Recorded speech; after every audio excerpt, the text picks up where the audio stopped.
বন্ধুরা, তোমাদের ফোনে কেউ ফোন করলে ঠিক এরকম দেখাচ্ছে, আর ফোনটা রিসিভ করার পর কিন্তু এরকম দেখাচ্ছে। তো কেন এরকম দেখাচ্ছে আজকের ভিডিওতে সেটাই তোমাদেরকে বলবো। তোমরা যারা প্লে স্টোর থেকে এই ফোনের ডায়াল প্যাডটা ইউজ করছো তাদেরই কিন্তু এরকম আপডেট হয়েছে।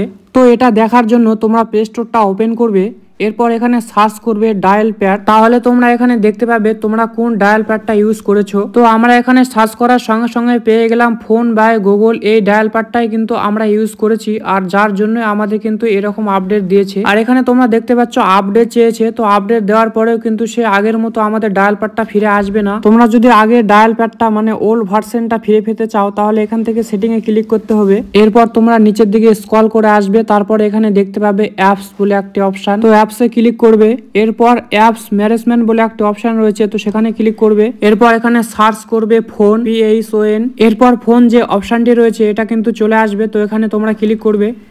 এরপর ফোর স্টপে ক্লিক করবে, তারপর আরেকবার ফোর স্টপে ক্লিক করবে। এরপর স্টোর ইউজ এখানে ক্লিক করবে, তারপর এখান থেকে ক্লিয়ার ডাটাতে ক্লিক করবে, তারপর ডিলিট অপশানে ক্লিক করবে। এবার কিন্তু আমাদের কাজ কমপ্লিট হয়ে গেছে। এবার যদি কেউ আমাদের কল করে বা ফোনটা আমরা রিসিভ করি তাহলে কিন্তু আগের মতোই দেখাবে।